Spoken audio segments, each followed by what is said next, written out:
Assalamualaikum Ulin. Waalaikumsalam, Mbak. Sehat Ulin? Alhamdulillah, Pak, sehat. Sambil menunggu yang lain kita mulai aja ya.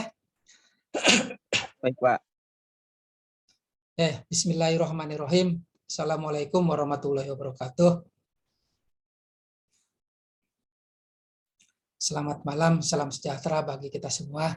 Semoga kita selalu diberikan kesehatan, diberikan perlindungan dan keberkahan. Dan mudah-mudahan adik-adik semuanya yang kuliah di manajemen organisasi dapat segera berhasil lulus dengan baik.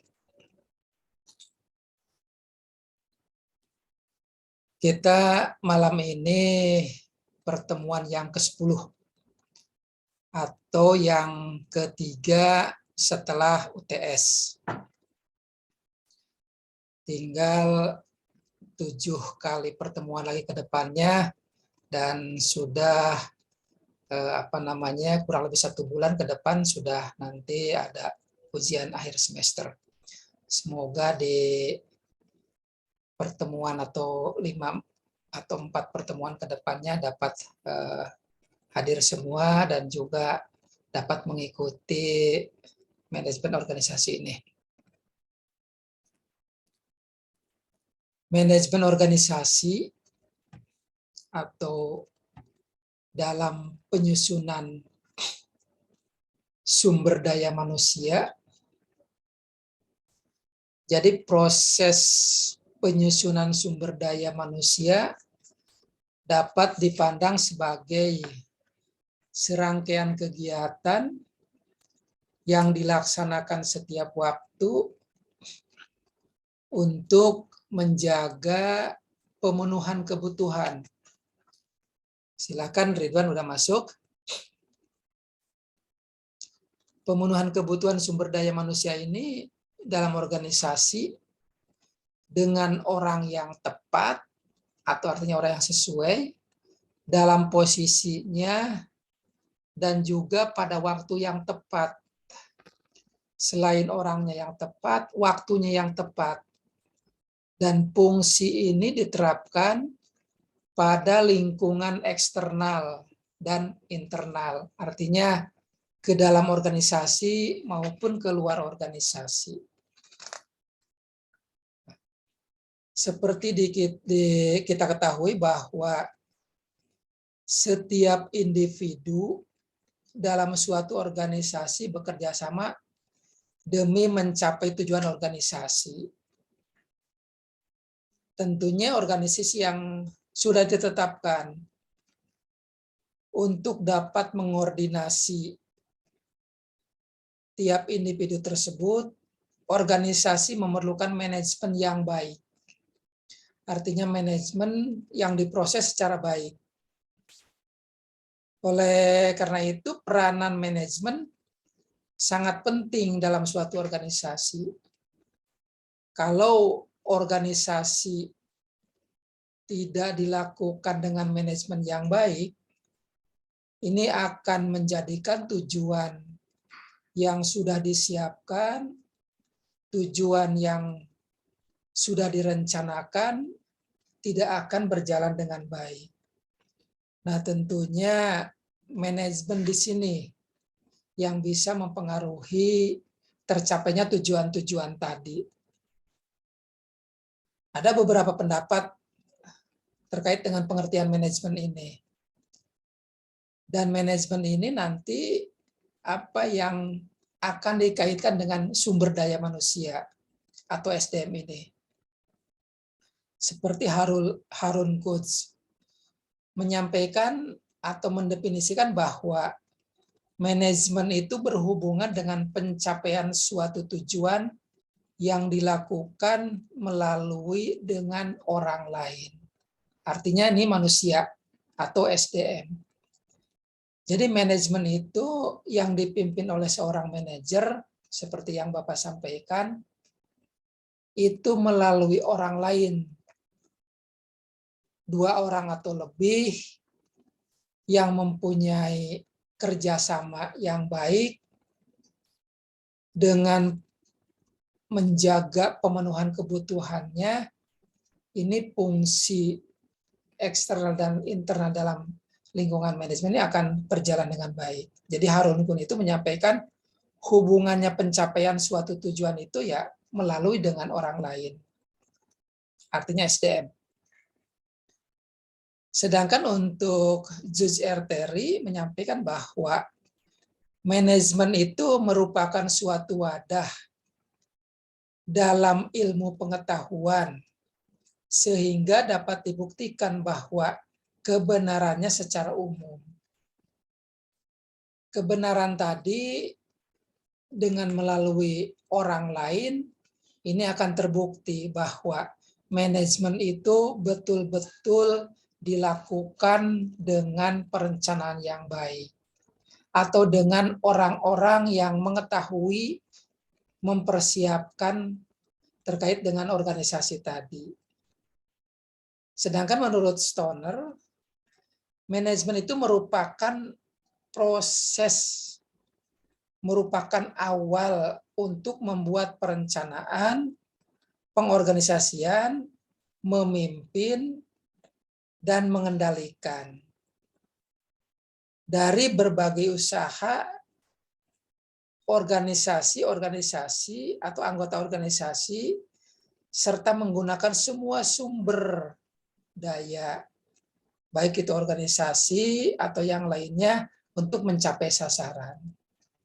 Jadi dari 3 ahli ini menurut Kunz, Judge R. Terry maupun Stoner, bahwa manajemen itu akan menciptakan suatu tujuan dengan menggunakan orang lain, dengan menggunakan sumber daya, termasuk di sini menggunakan sumber daya organisasi untuk mencapai sasaran tersebut. Artinya semua daya khususnya manusia ini akan mempengaruhi.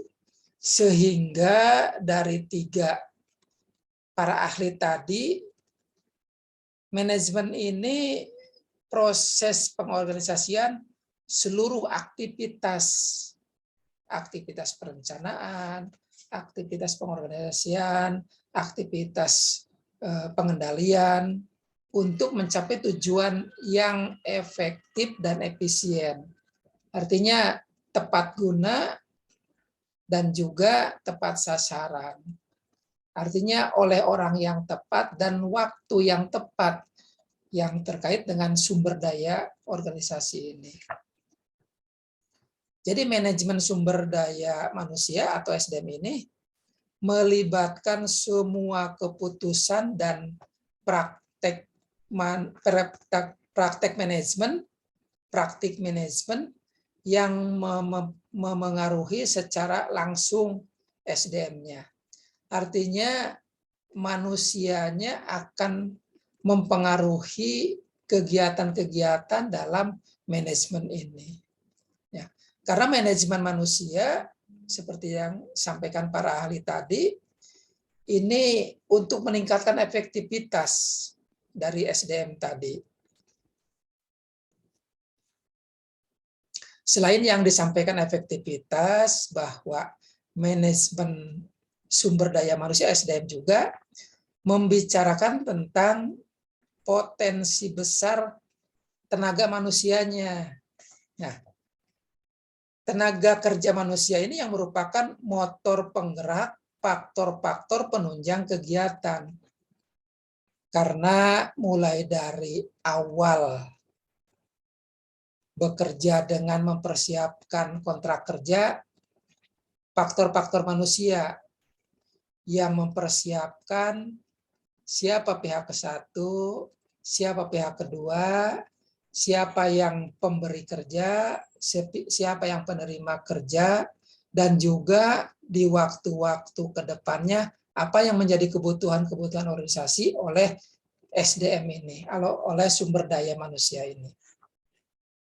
Jadi sumber daya manusia merupakan faktor penting dalam manajemen SDM ini. Nah, karena dengan motor atau disebut motor penggerak ini, atau yang merupakan motor penggerak ini, kegiatan-kegiatan harus dimanfaatkan dengan pola manajemen itu. Harus dipersiapkan sebaik mungkin melalui strategi dan lingkungan. Apa yang menjadi strateginya? Harus siap dengan sinerginya, harus siap dengan kolaborasinya, harus siap dengan kemampuan individual maupun kelompok dari orang-orang yang ada dalam organisasi tadi.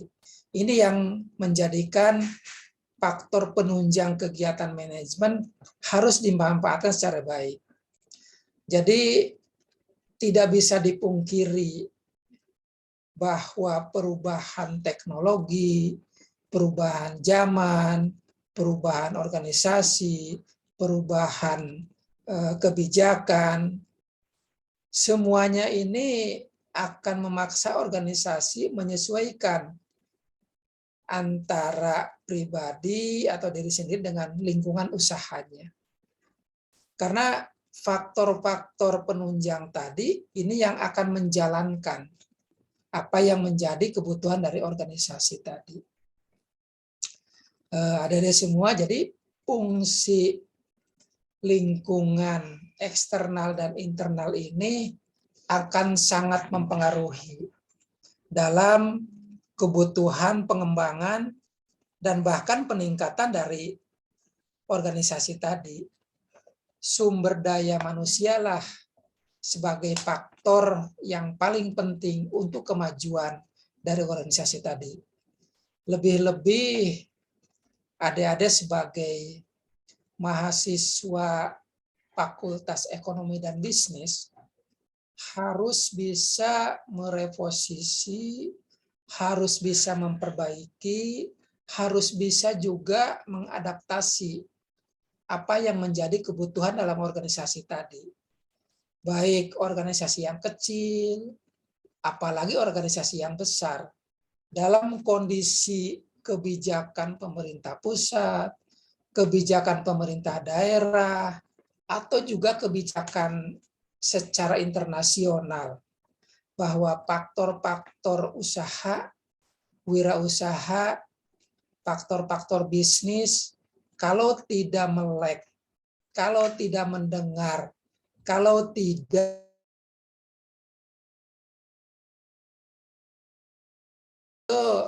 faktor SDM atau faktor manusia yang mempengaruhi organisasi ini akan menjadikan kegiatan akan berjalan. Gitu ada semua. Jadi faktor-faktor eksternal internal dalam organisasi, khususnya dalam SDM ini akan lebih lagi terkait dengan kebutuhan-kebutuhan. Soleh, silakan ikut ya. Baik Pak, maaf baru gabung. Ya, nggak apa-apa, silakan nanti ikut bersama-sama dengan yang lain. Oke, jadi malam ini kita membahas bagaimana pengorganisasian dalam manajemen SDM, khususnya dalam penyusunan sumber daya manusia. Tadi telah Bapak sampaikan banyak bahwa pengertian-pengertian itu yang diambil dari Kuhns atau dari Judge R. Terry, dari Stoner, bahwa itu akan mempengaruhi faktor eksternal dan faktor internal dari organisasi, lebih-lebih organisasi yang mempunyai atau bisnis atau berwirausaha. Ini yang akan kita kembangkan. Dan dalam penyusunan SDM ini, dimanapun suatu organisasi itu perlu tata cara, pola, sistem yang digunakan apakah secara baku maupun secara perubahan, ini harus dilakukan. Misalnya, kemarin di awal tahun 2020-an, banyak perusahaan yang gulung tikar, atau banyak perusahaan yang mengembalikan atau juga mengurangi dari kegiatan-kegiatan usahanya. Dari kegiatan-kegiatan ini tentunya faktor manajer yang mempengaruhi tujuan ke depannya akan menjadi apa, itu sumber daya manusianya sangat pengaruh. Mungkin kemarin apakah dikurangi orangnya atau dikurangi penghasilannya atau pendapatannya, ini yang harus dilakukan oleh seorang manajer. Artinya penyusunan sumber daya manusia ini yang harus terus dilakukan. Nah, untuk itu apapun kegiatannya, sumber daya manusia ini harus dilakukan. Karena dengan sumber daya manusia, cepat atau lambat akan pengaruh kepada produksi. Cepat atau lambat akan mempengaruhi kepada dana, keuangan, dan juga hasil dari produksi-produksi, apalagi kepada konsumen. Dengan sekarang dari pandemi menjadi endemi, saat ini sudah banyak kebijakan-kebijakan yang berubah, penyusunan SDM ini harus segera dilakukan. Misalnya apakah merekrut lagi yang baru, atau memanggil lagi karyawan-karyawan yang sudah lama, yang sudah dirumahkan, atau juga 50-50, artinya memanggil yang lama mungkin yang sudah terbiasa karena produktivitasnya bagus dari karyawan tersebut, atau juga ditambahkan dengan membangun kinerja yang baru, karena dengan sekarang ini faktor digital, faktor komputerisasi, faktor yang mempengaruhi kecepatan produksi, ini juga sangat mempengaruhi. Untuk itu, penyusunan sumber daya manusia ini sangat diperlukan. Oke. Tadi juga Bapak sampaikan bahwa manajemen SDM ini selalu berusaha untuk mengintegrasikan apakah itu strategi-strateginya pada strategi perusahaan dalam rangka mencapai tujuan dari perusahaan. Karena perusahaan itu pasti sudah mempunyai tujuan. Produksinya apa? Lama waktunya kapan? Harus dihasilkan oleh berapa orang? Dengan kebutuhan dana berapa? Waktunya berapa hari, berapa jam? Atau berapa lama? Ini yang harus disusun dengan pola-pola yang menyesuaikan dengan manajemen SDM. Nah, untuk itu strategi-strategi ini harus dalam peran manajemen sumber daya manusia. Ya, SDM-nya harus yang selalu bisa diandalkan. Karena dengan kebutuhan-kebutuhan aktivitas SDM untuk yang berhubungan dengan pengorganisasian, ini yang harus bisa sejalan. Jangan sampai yang sumber daya manusianya yang bengong-bengong, yang hanya kumpul-kumpul, tidak mempunyai inovasi, tidak mempunyai kreativitas, ya itu ketinggalan. Jadi organisasi, lebih-lebih organisasi perusahaan yang dengan finance-nya sangat dibutuhkan untuk keseimbangan produksi, sumber daya manusianya harus segera disesuaikan. Ini penyusunan terkait dengan sumber daya manusia. Artinya faktor-faktor dalam suatu organisasi ini sumber daya manusianya itu harus lebih diutamakan. Bagaimana melihat kebutuhan-kebutuhan percepatan waktu yang harus disesuaikan. Kalau tidak mengikuti perkembangan akan ketinggalan, akan terlibas oleh pesaing-pesaing yang lain. Jadi percepatan ini sangat diperlukan dengan menyusun sumber daya manusia yang baik, menyusun sumber daya yang posisinya bagus, juga orangnya yang tepat, waktunya yang tepat, penempatannya yang tepat dengan terus diberikan pembinaan-pembinaan. Itu penyusunan salah satunya. Selanjutnya terkait dengan langkah-langkah.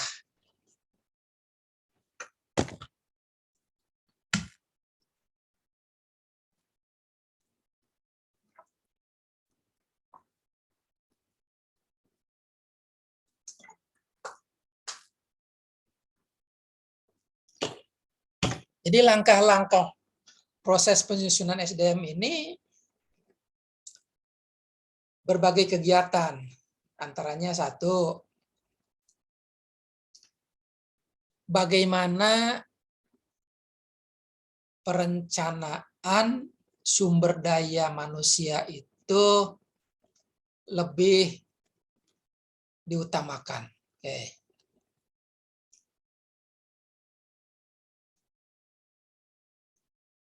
Perencanaan SDM atau perencanaan sumber daya manusia itu merupakan aktivitas atau kegiatan untuk perencanaan untuk menjamin ketersediaan sumber daya manusia yang tepat dan untuk memenuhi kebutuhan sumber daya manusia dalam organisasi. Seperti disampaikan tadi oleh Bapak, bahwa merencanakan SDM ini harus disesuaikan dengan waktu yang tepat. Misalnya, keadaan pandemi ini kemarin banyak mempengaruhi sistem pola, kecepatan, dan juga perhitungan yang harus tepat. Nah, perencanaan SDM ini kegiatan untuk menentukan tadi, untuk menentukan perencanaannya bagaimana agar bisa terjamin, ketersediaan SDM-nya ada dan juga tepat, juga untuk pemenuhan kebutuhan sumber daya dalam organisasi tadi. Misalnya, di awal tahun 2020,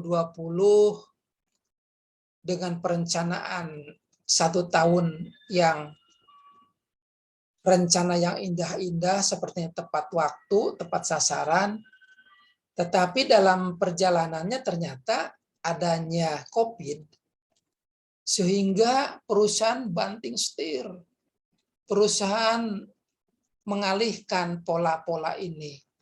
Nah, akhirnya di awal 2020 dengan pandemi ini, bisa saja perusahaan ini harus menghitung kembali. Jangan sampai hasil produksi numpuk di gudang. Jangan sampai hasil produksi tidak terjual, sehingga pemasaran akan sulit, karena semua aktivitas dibatasi, kecuali untuk kesehatan. Nah, tahun 2020 awal ini perusahaan harus melihat, mengakomodasi, menghitung kembali bagaimana pegawai-pegawai atau karyawan-karyawan tadi, misalnya dalam karyawan dalam sebuah gudang atau dalam sebuah pabrik, itu katakan 50 orang. Dari perusahaan tadi 50 orang, dengan berbagai kegiatan yang produksinya berkurang, sehingga mau tidak mau di awal 2020 itu SDM, tenaga kerja dikurangi. Katakanlah menjadi setengahnya, dari 50 menjadi 25. Itu kan harus merencanakan mana pegawai yang diberikan PHK atau mungkin juga pensiun dini atau juga mungkin dirumahkan. Nah, apabila 50% berarti tinggal 25. 25 itu dibagi dari berbagai divisi, dari berbagai kegiatan. Nah, dengan dikurangi-kurangi itu menjadi 25, tentunya cost harus diberikan kepada pegawai yang 25 ini karena dikurangi. Oke. Dananya ada, sudah diberhentikan, dikurangi menjadi 25. Selama 2 tahun ini, 2020-2021, dengan pegawai atau karyawan yang 25 cukup efektif misalnya. Dengan cukup efektif ini sehingga produksinya berjalan. Walaupun konsumen banyak membatasi. Misalnya yang tadinya beli dalam 1 bulan 10, sekarang kurangi menjadi 5 atau 4. Karena sumber pendapatan dari yang beli tadi pasti akan berkurang. Pokoknya semuanya berkurang. Namun ada semua, dengan penyusunan proses SDM ini, sekarang kan sudah mulai dilonggarkan lagi. Dan bahkan dari berbagai sumber, pandemi ini akan menjadi endemi. Nah, kalau menjadi endemi, berarti kehidupan seperti biasa ini akan mulai berjalan lagi. Nah, tentunya penyusunan perencanaan SDM ini juga harus segera dilakukan oleh perusahaan-perusahaan tadi. Jangan sampai pegawai-pegawai yang sudah produktif bagus, sudah energik, sudah tepat sasaran, tetapi tidak segera dihubungi, tidak segera diambil lagi, atau bahkan tidak ada komunikasi. Itu yang salah. Artinya sebuah perusahaan harus segera tanggap. Tadi yang Bapak sampaikan di awal.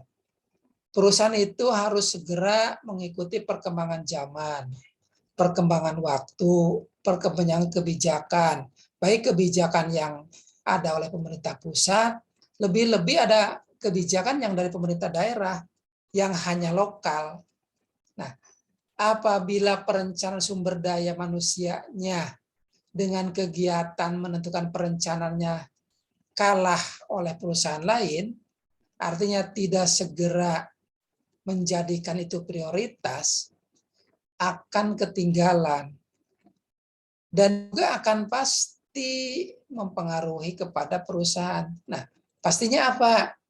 Ini akan menjadikan hasil-hasil produksi yang banyak peminatnya, banyak konsumennya, ini akan terganggu sehingga pesanan banyak, produksi kurang karena SDM-nya yang tidak persiapan untuk kembali bekerja atau juga merekrut hal yang baru. Kalau kegiatan-kegiatan ini seorang manajer akan terlupakan dan bahkan hanya memikirkan saat ini aja, tidak forecast ke depan, akan lama, akan kalah bersaing. Padahal sampai dengan 2020 awal perusahaan cukup bagus. Nah, bagaimana tingkatkan atau kembalikan seperti perusahaan sebelum 2020 atau mungkin di awal 2020, apa yang menjadi perencanaan? Kembalikan lagi strateginya apa, perencanaannya apa, adopsi kembali apa yang akan dilakukan. Ini yang harus dalam penyusunan SDM ini segera dilakukan. Itu dalam perencanaannya. Hal yang kedua nih dalam langkah-langkah penyusunannya. Ini yang seperti Bapak sampaikan tadi, penarikan atau rekrutmen SDM. Nah, penarikan itu bisa yang lama, yang seperti tadi disampaikan Bapak, bahwa ini di PHK, dirumahkan, atau mungkin dipensiunkan dini, itu yang penarikan. Nah, ini harus dijadikan kegiatan yang berhubungan dengan proses pengadaan calon-calon sumber daya manusia dengan rencana sumber daya manusia yang telah ditetapkan.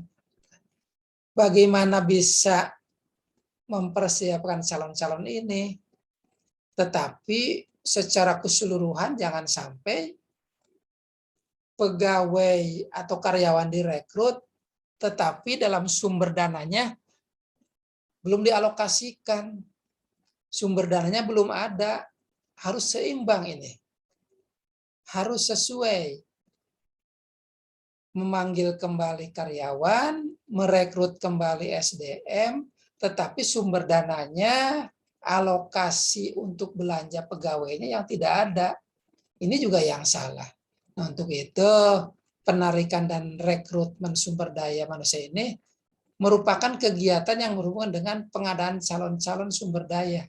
Apakah dari calon pegawai yang baru yang harus penuh diberikan diklat, harus diberikan workshop, atau pegawai yang lama yang dirumahkan tinggal dipoles-poles, atau tinggal di briefing tidak terlalu sulit, karena yang dirumahkan tentunya sudah pada hafal, sudah pada tahu apa yang akan dikerjakannya. Ini yang menjadi penarikan dan rekrutmen. Perencanaan awal, rekrutmen lanjutan, dan rekrutmen SDM yang baru. Ini akan menjadikan pembahasan bagi perusahaan yang terus mempersiapkan ke depannya. Nah, kalau rekrutmen pegawai yang lama dengan rekrutmen pegawai yang baru yang sama sekali belum pernah kerja di tempat perusahaan tadi, ini harus ada seleksi. Atau harus ada istilahnya pemberdayaan kembali dengan seleksi yang ketat. Jangan-jangan tenaganya sudah tidak sesuai yang harapan lagi. Jangan-jangan pemikirannya, inovasi sudah tidak ada. Jangan-jangan ingin mendapatkan pendapatannya, gajinya lebih besar dari sebelumnya. Ini dalam seleksi harus dilakukan.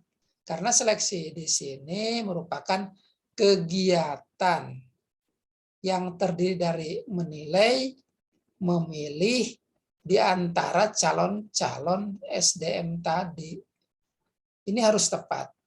Begitu juga SDM-SDM yang sudah ada. Nanti akan lebih bersaing lagi. Karena dengan hadirnya SDM yang kembali dirumahkan, dengan SDM yang baru direkrut mungkin lebih cepat, lebih mengerti, apalagi komputerisasi atau digitalisasi tadi lebih memungkinkan, lebih mumpuni. Dengan kehadiran itu harus tetap seleksi-seleksi ini harus dilakukan. Tuh adik-adik. Jadi secara keseluruhan bahwa sumber daya manusia ini harus dilakukan dengan percepatan-percepatan.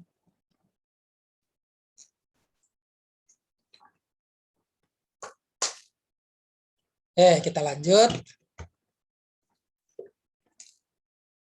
Rencanakan tarik kembali yang sudah dirumahkan atau diberhentikan, rekrutmen yang baru, seleksi sesuai dengan aturan dan ketentuan dan sesuai dengan tujuan kebutuhan dari organisasi tadi, sampai dengan seleksi tadi. Lanjut. Nah, itu yang ketiga. Yang keempatnya, setelah diseleksi, pengenalan dan penetapan SDM. Ini kembali lakukan pengenalan. Mungkin karyawan yang sudah dirumahkan tadi sudah lupa. Walaupun ada dalam pikirannya tentang kegiatan apa yang akan dilaksanakan. Tetapi karena 2 tahun itu sudah mempunyai kegiatan yang lain, atau mungkin juga usaha yang lain, ternyata pengenalan dan penetapan SDM ini harus dirancang juga. Karena kalau tidak dirancang kembali oleh perusahaan, ini akan membutuhkan waktu. Tetapi inilah namanya penyusunan sumber daya manusia.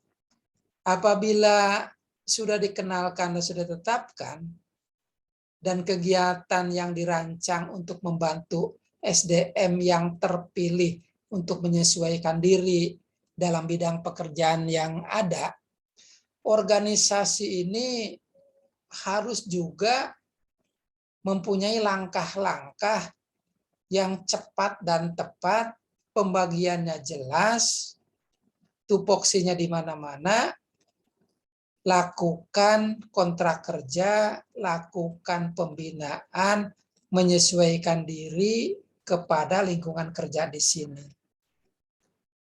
Nah, seperti yang sekarang, dari pandemi menjadi endemi. Sekarang dalam lingkungan usaha masih yang sifatnya tertutup masih pakai masker. Kalaupun yang di luar masih dibatasi. Sebagai karyawan, tentunya kan semuanya harus menyesuaikan apa yang dilakukan di tempat kerja dan di lingkungan kerja. Kalau sudah dikenalkan, sudah ditetapkan, tentunya perusahaan-perusahaan ini harus lari. Perusahaan-perusahaan ini harus kencang menyesuaikan lingkungan. Harus juga menyesuaikan adaptasi dengan kebijakan.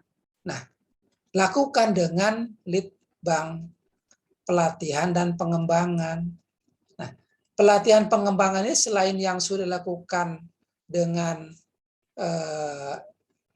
memproduksi menyesuaikan dengan kebutuhan dan juga melatih mengembangkan program kegiatan yang bertujuan untuk meningkatkan kemampuan perseorangan tadi.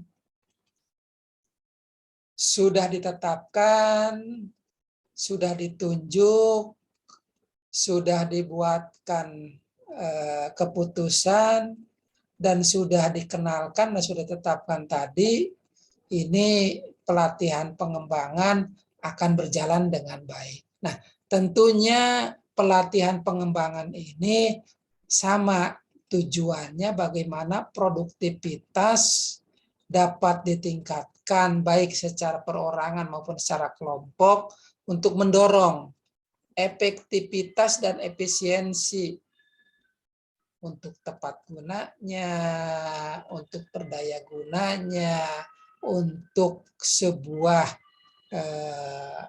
organisasi perusahaan tadi lebih tepat sasarannya. Nah, dalam mendorong efektivitas sama efisiensi ini, sebuah organisasi harus juga segera lihat apakah sudah menyesuaikan dengan sistem lingkungan yang ada. Sistem lingkungannya apa? Misalnya produksi yang sekarang mesinnya baru. Dengan lingkungan alur dari kegiatannya sudah berjalan berbeda. Ini yang harus menjadikan bahwa sebuah organisasi ini harus didorong bagaimana efektivitas dan efisiensi dilakukan dengan tahapan pelatihan dan pengembangan. Tuh, adik-adik.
Ya, ada kita teruskan. Jadi pelatihan dan pengembangan ini merupakan program lanjutan setelah dikenalkan dan ditetapkan. Dan program Litbang ini merupakan program kegiatan yang bertujuan untuk meningkatkan kemampuan perseorangan, atau artinya individu, personil, personal, dan juga bersama-sama atau kelompok.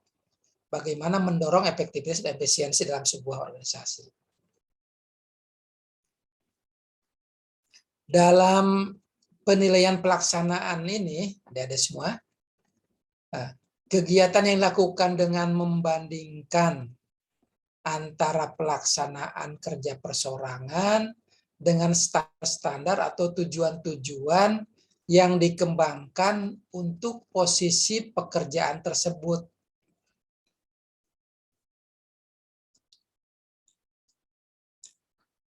Jadi dalam pelaksanaan kerja, kegiatan-kegiatan yang dilakukan dengan membandingkan tadi, apakah standarnya atau tujuannya juga merupakan dasar tujuan dari organisasi, bisa saja setelah kebijakan yang berubah, rencana yang berubah, dengan pola-pola manajemen yang berubah, ini akan menjadikan penilaiannya harus menyesuaikan dengan komitmen kembali.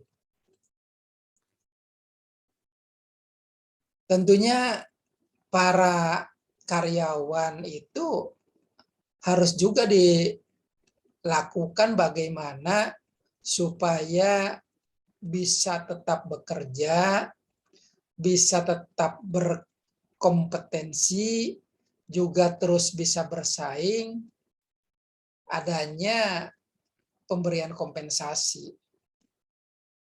Nah, kompensasi ini yang kemarin, misalnya yang Bapak contohkan di awal pandemi, waktu COVID itu kan sudah diberikan.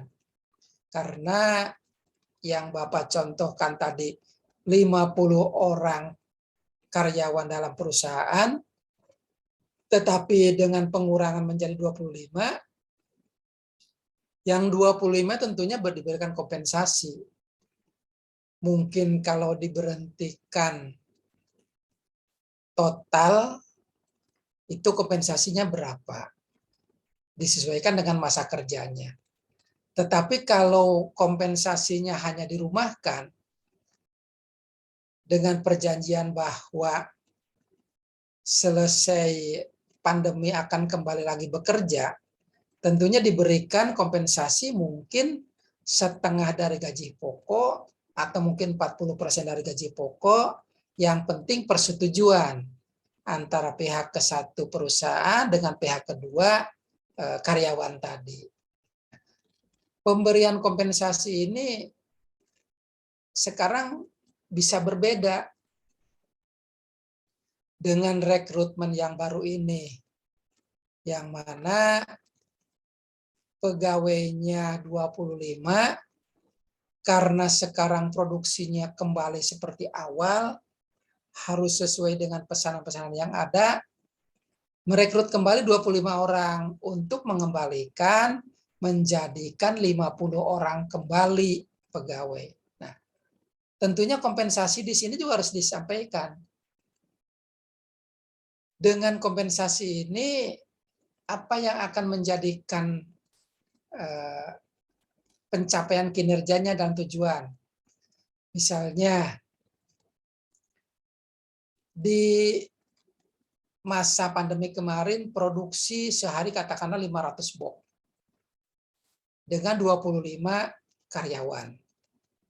Tetapi sekarang akan mengembalikan lagi menjadi 1000 box per hari dengan ditambah 550 karyawan totalnya. Ini kan harus ada memberikan kompensasi. Tujuannya disampaikan bahwa dengan kompensasi ini gajinya sekian, tunjangannya sekian, transportasi sekian, uang makan sekian, sampaikan kepada karyawan-karyawan tadi. Dengan penuh harapan kepada para pegawai atau karyawan tadi harus bekerja sungguh-sungguh. Karena dengan kebersamaan tadi menghasilkan 1000 box itu akan sesuai. Dan itu juga disampaikan minimal misalnya. Menyesuaikan dengan kebutuhan yang ada juga. Dengan cara-cara tadi, semua karyawan akan patuh. Semua karyawan akan sungguh-sungguh dalam bekerjanya. Dan tentunya akan menyesuaikan waktu yang ditentukan oleh perusahaan tadi. Semuanya sudah diberikan. Tentunya di sini perencanaan pengembangan karir harus juga. Apakah promosi, demosi, atau lateral. Nah, misalnya pegawai yang lama yang 25, tentunya dengan menambah 25 orang lagi, pembagian tugasnya kan berarti bertambah. Siapa bagian bahan baku, siapa yang bagian produksi, siapa yang bagian pengawasan, siapa yang bagian untuk evaluasi. Nah, tentunya kan menambah. Dengan menambah ini, promosikanlah orang-orang yang lama, menyesuaikan dengan kriterianya, dan tentunya ini juga akan menjadikan memacu kepada kinerja yang ada dalam karyawan-karyawan tadi. Kalau karyawannya dipacu untuk lebih cepat lagi kinerjanya, ini akan lebih bagus lagi. Tentunya promosi dan penugasan-penugasan ini harus menyesuaikan. Oke. Dalam sumber daya manusia ini, seperti yang disampaikan Bapak tadi, jadi faktor-faktor penting dalam satu organisasi, karena SDM-nya itu merupakan kumpulan dari sekelompok orang yang bekerja sama untuk mencapai tujuan tertentu. Nah, pengelolaan sumber daya ini ada semua. Kontribusinya, seperti yang Bapak sampaikan, harus sungguh-sungguh. Kontribusi ini penting bagi nilai perusahaan, apalagi untuk jangka panjangnya. Sekarang sudah dipersiapkan produksinya 500 box per hari menjadi 1000, ini kan harus meningkat. Nah, pengelolaan sumber dayanya harus bagus.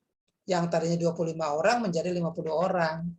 Karena bertambah 25. Ini juga harus dipersiapkan. Jadi sumber daya manusia ini sebagai faktor yang mempengaruhi, yang bisa menjadikan perusahaan-perusahaan ini akan lebih maju lagi. Jadi pengelolaan sumber daya manusia ini harus menjadikan hal yang penting untuk kegiatan usaha-usaha tadi. Kalau dilihat secara makro gitu ya, pengembangan SDM ini merupakan upaya untuk mengembangkan kualitas dan kemampuan sumber daya manusia. Yang seperti Bapak sampaikan tadi,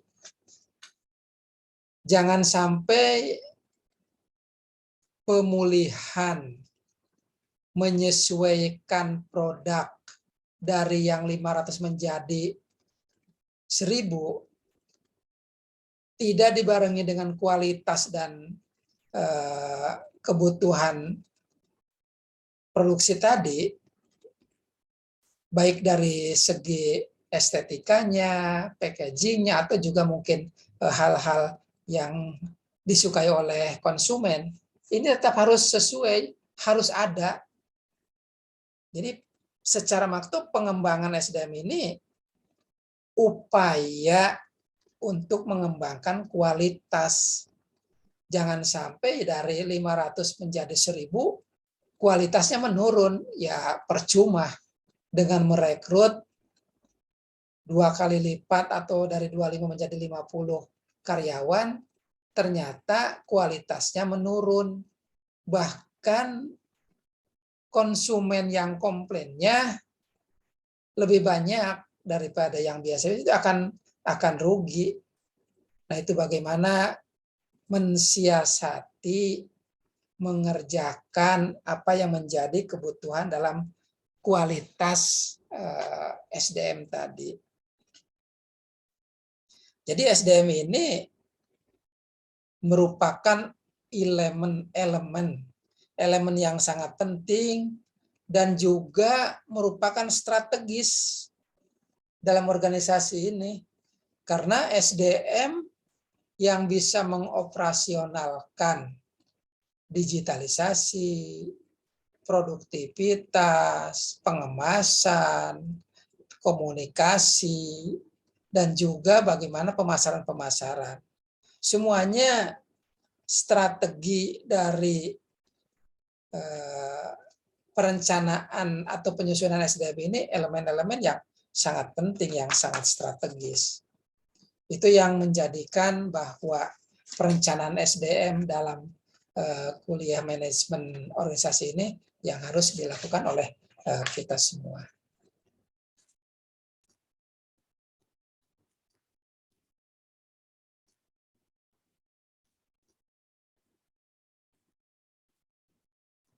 Sini sudah hadir ada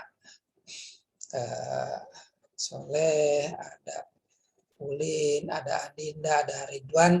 Semoga terus meningkatkan perkuliahan juga, dan tentunya adik-adik yang bekerja juga, terima kasih sudah terus mengikuti perkuliahan sehingga ilmu-ilmu yang menjadikan kemudahan dalam bekerja atau berwirausaha tadi ini juga akan menghasilkan atau memudahkan kinerjanya ke depan. Karena dengan kinerja-kinerja yang bagus, tentunya adik-adik akan menjadikan juga setelah lulus bekerjanya lebih meningkat lagi, apalagi karir-karirnya untuk lebih bagus lagi. Lanjut.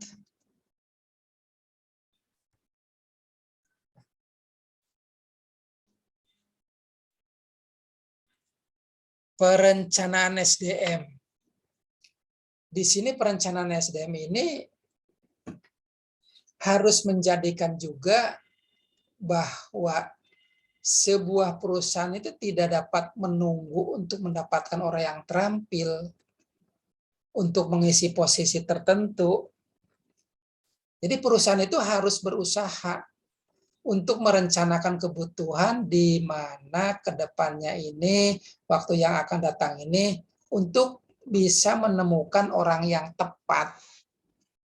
Nah, kembali kepada proses penyusunan SDM, dengan masa pandemi dan sekarang menuju endemi, itu polanya harusnya karyawan yang dulu dikerjakan di perusahaan itu harus diikat.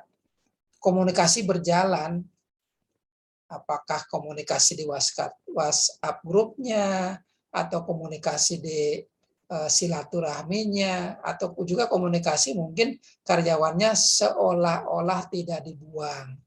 Seolah-olah karyawannya itu tidak merasa dicampakkan. Kok tiba-tiba sekarang dibutuhkan kembali, suruh datang lagi, apalagi kompensasinya, apakah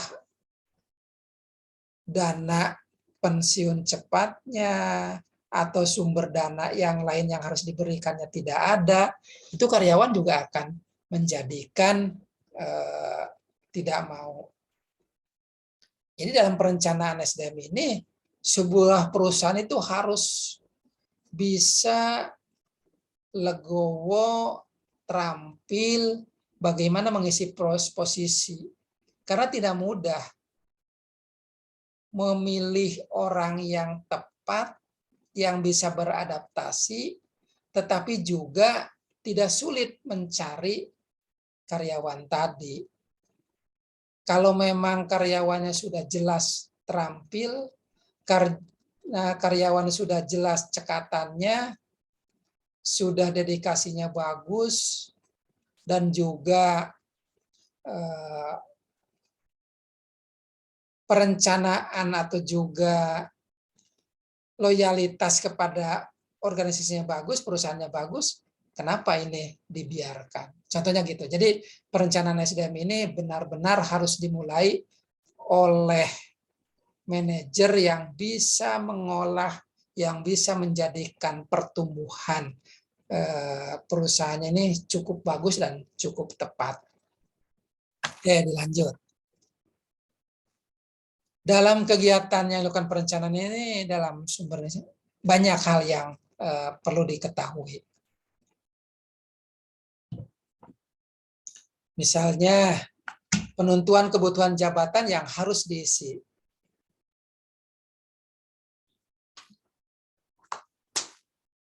Tadi yang seperti Bapak sampaikan,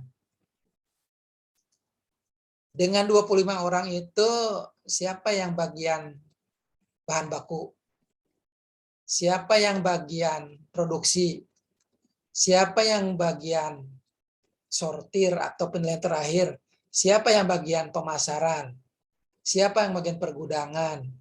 Nah, kalau awalnya dulu sebelum pandemi 50 dan kemarin pandemi menjadi 25 ada pengurangan, tentunya apakah ada jabatan yang kosong yang dari 5 bidang tadi atau memang personil staffingnya yang berkurang. Kalau memang ini yang berkurangnya jabatan yang kosong, tentunya rekrutmen yang baru sesuai dengan pantauan psikologisnya, pantauan keadaan karyawannya, dan pertimbangan karyawan yang lainnya, isi kebutuhan jabatan yang baru tadi. Atau memang mungkin orang-orang yang 25 orang yang tadi didorong karirnya, dirotasi, dimutasi, sehingga menjadikan kekosongan jabatan itu dapat terisi. Itu yang pertama. Yang kedua, pemahaman pasar tenaga kerja yang ada. Kenapa disebutkan pasar tenaga kerja? Pasti perusahaan-perusahaan yang lain juga berlomba. Bahkan istilahnya ingin membajak karyawan atau karyawan dari perusahaan lain yang bagus dengan iming-iming gajinya, tunjangannya yang besar. Ini akan menjadikan juga pasar tenaga kerja akan bisa didapatkan calon-calon karyawan yang potensial. Ini yang proses-proses perencanaannya juga bisa menjadikan harus dimulai dengan yang baik. Nah, dengan katakanlah menawarkan kepada karyawan yang lain dengan iming-iming gaji besar, itu kan pasti akan tertarik. Kenapa tertarik?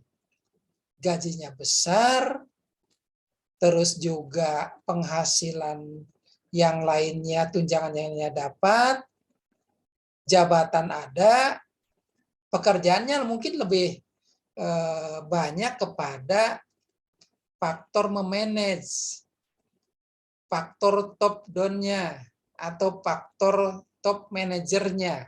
Itu kan menguntungkan. Sehingga pertimbangan-pertimbangan ini yang harus dilakukan. Bagaimana kondisi permintaan penawaran karyawan ini di pangsa pasar atau di pasar tenaga kerja akan lebih meningkat lagi. Untuk itu adik-adik semua, adik-adik harus bisa berlomba. Bagaimana meyakinkan dengan posisi yang sekarang untuk bisa bekerja lebih baik, kuasai ilmu-ilmu dari pekerjaan yang sekarang diduduki, bahkan bisa melebihi apa yang dimintakan dalam kontrak kerja atau dalam kebutuhan-kebutuhan pekerjaan yang ada tadi. Tingkatkan. Karena punya ilmu, punya kemampuan, secara inovasi bagus, produksinya bagus, tidak ada komplain dari konsumen. Ini akan menjadikan pengalaman buat adik-adik. Kedepannya, adik-adik juga harus meraih pasar tenaga kerja ini untuk lebih mendapatkan penawaran baik di internal organisasinya atau perusahaannya, juga dari organisasi perusahaan yang lain, supaya daya tawar adik-adik sebagai karyawan, sebagai tenaga kerja yang handal, itu pasti banyak berebut meminta adik-adik untuk bekerja di tempatnya.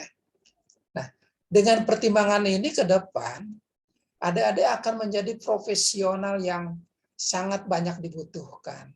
Jadi terus belajar, terus bekerja, dan juga berdoa bagaimana apa yang dikerjakan oleh adik-adik ini mendapatkan hasil yang bagus dan juga menjadikan kinerjanya sesuai dengan harapan dari organisasi tadi. Tuh, adik-adik semua.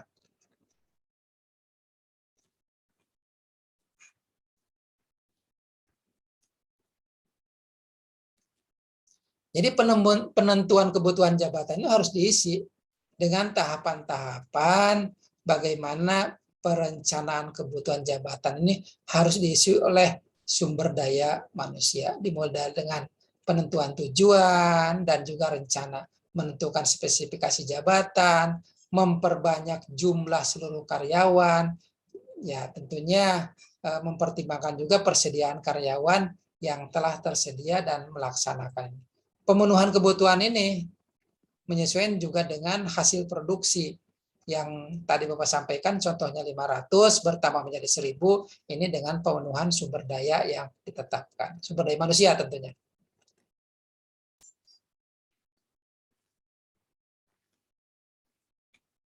Tiga hal sumber internal yang dapat dilakukan. Pertama, adanya dalam kediklaan penataran.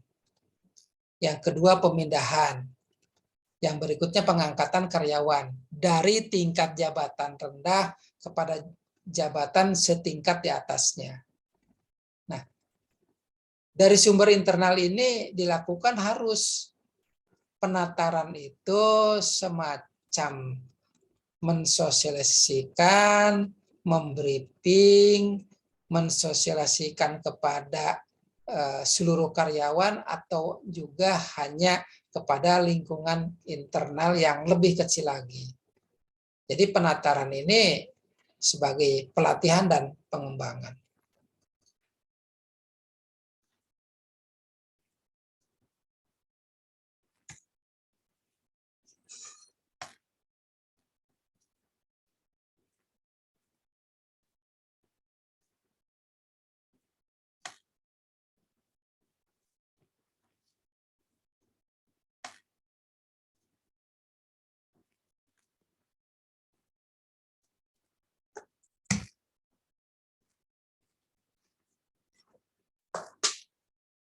Ini ada semua. Flowchart ini sebagai gambaran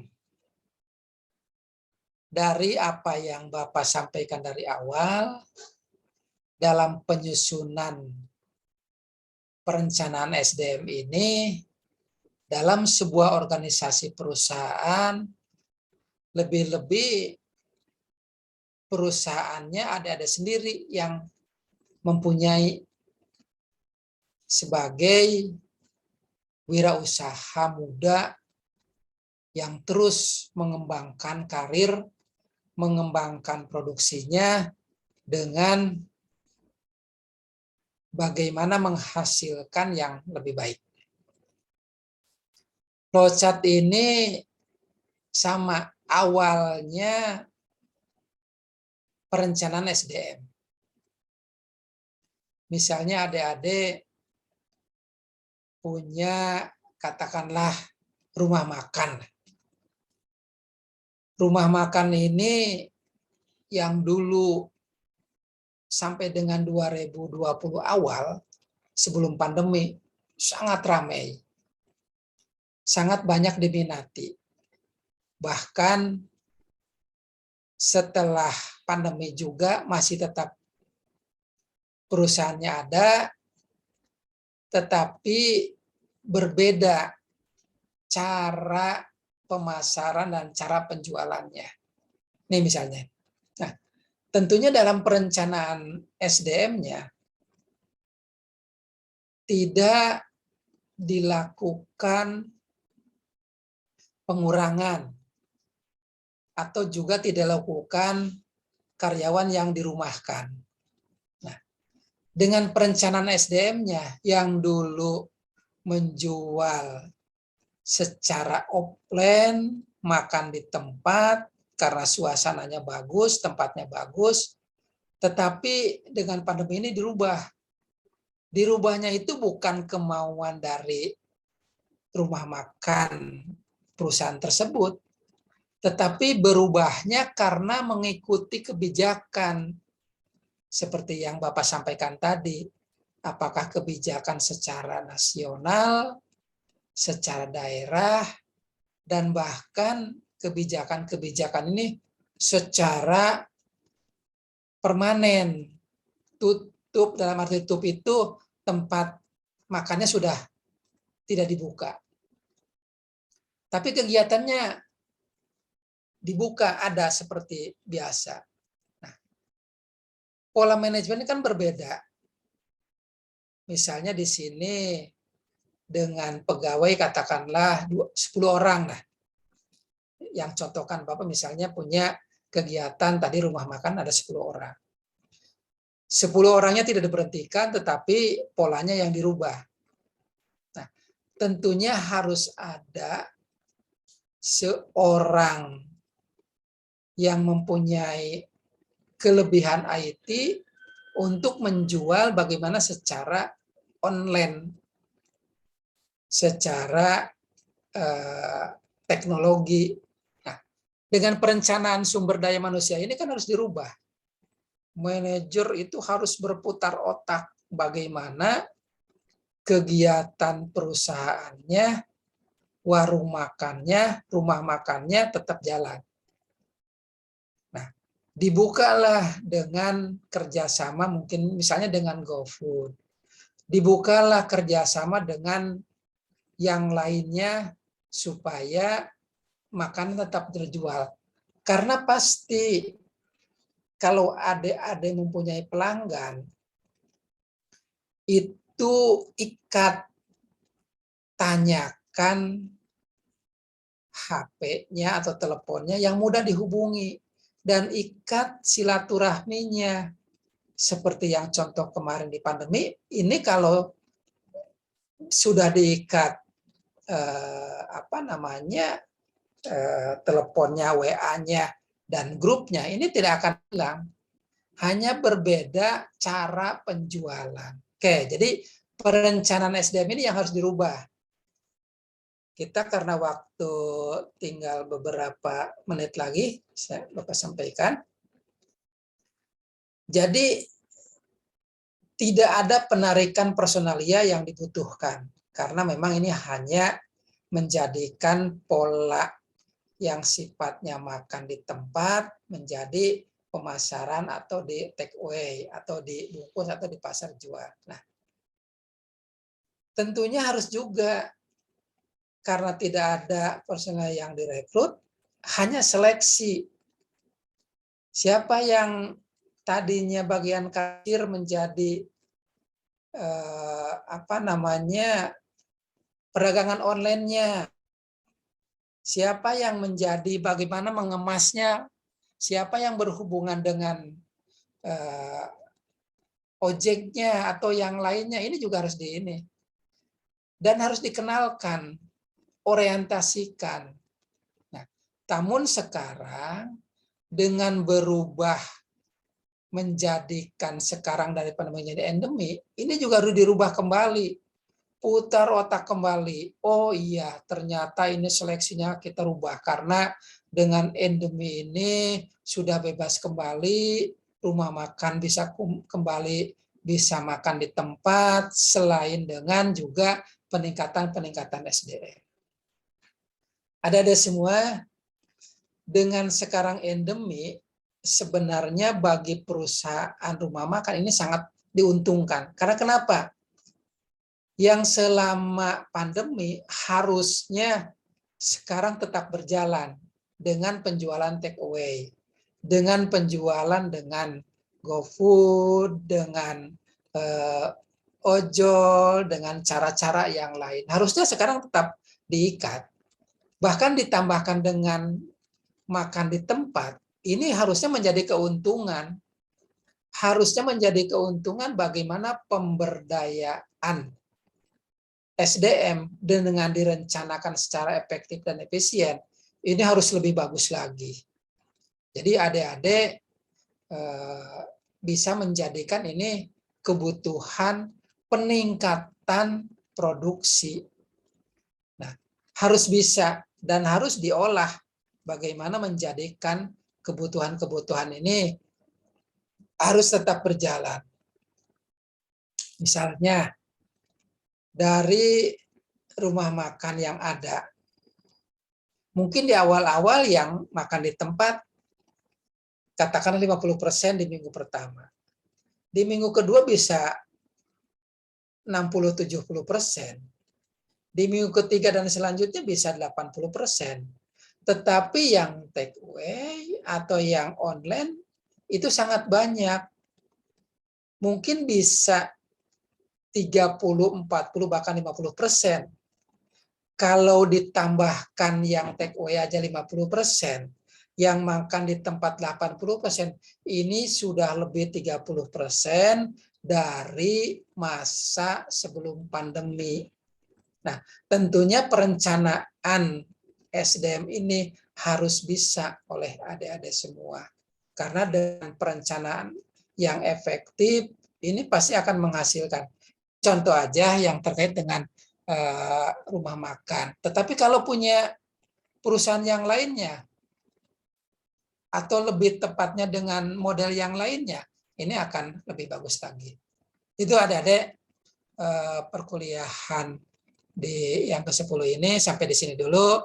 Kita lanjut di minggu depan. Demikian, terima kasih yang Bapak dapat sampaikan. Mari pertemuan yang ke-10 ini kita sampai di sini, dan mohon maaf apabila ada yang tidak tepat, ada yang berkurang, dan kita lanjutkan di minggu. Terima kasih Bapak Heri. Assalamualaikum warahmatullahi wabarakatuh. Waalaikumsalam warahmatullahi wabarakatuh. Terima kasih, Pak. Ya.